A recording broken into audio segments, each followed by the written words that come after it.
നമ്മളെ ഈ കളി അപ്പാർട്ട്മെന്റിലെ ടോട്ടൽ 2 ടീമായിട്ട് ഫൈറ്റ് എടുക്കുന്നുണ്ട്. എന്റെ നേരെ ഓപ്പോസിറ്റ് ആയിട്ട് ഒരുത്തുമ്പോൾ TPP ഉണ്ട്. അവന്റെ മൂട്ടിലോട്ട് ഒരെണ്ണം ഇട്ട് കൊടുത്തു. ഞാൻ നോക്കാക്കിയപ്പോൾ നമ്മൾ പുഷ് ഒന്നും ചെയ്യണില്ല, വേറെ നേടും കൂടെ കുക്ക് ചെയ്തു. അവൻ റൈറ്റ് സൈഡ് റൂമിൽ ഇരുന്ന് റുബാക്കുവാണേ.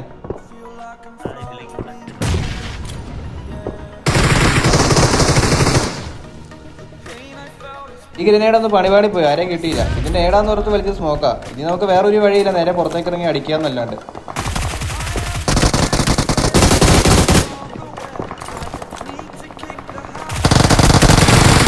ഇവിടെ ഒരു സീനുണ്ട്, ഒരുത്തിനാണെങ്കിൽ വാണം വിട്ടോലെ മേളിലോട്ട് കയറിപ്പോണ്ട്. ഞാൻ ഓർത്ത് അവൻ എന്നെ കണ്ട് പേടിച്ച് പോകണമായിരുന്നു, പക്ഷേ അങ്ങനെ അല്ലായിരുന്നു. വേറൊരു ടീം പുഷ് ചെയ്ത് കണ്ടിട്ട് അളിയെ പേടിച്ചിട്ട് ഓടി കയറിപ്പോയതാണ്. ഞാൻ അതുകൊണ്ട് എൻ്റെ പൊസിഷനൊക്കെ ചേഞ്ച് ചെയ്ത് ഇവിടെ എന്തെങ്കിലും ഹീൽ ചെയ്തേ.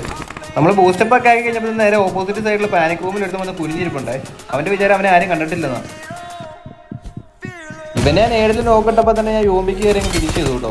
ഇവനെ ഫിനിഷ് ചെയ്തപ്പോൾ തന്നെ ഇവനോട് ഭയങ്കര സ്നേഹമുള്ള ഒരു ടീമേറ്റ് തന്നെ പുഷ് ചെയ്ത് വന്നിട്ടുണ്ട് കേട്ടോ. ഞാൻ അവന് വേണ്ടി വേറെ നേടും കൂടെ കുക്ക് ചെയ്തു. ഈ നേട് പ്രോപ്പറായിട്ട് നമുക്ക് യൂസ് ചെയ്യുന്ന അറിയാമെന്നുണ്ടെങ്കിൽ FPS ഒന്നും ഒരു മാറ്റർ അല്ല, ഈസി ആയിട്ട് ഏത് സിറ്റുവേഷനും ഹാൻഡിൽ ചെയ്യാം. കണ്ടു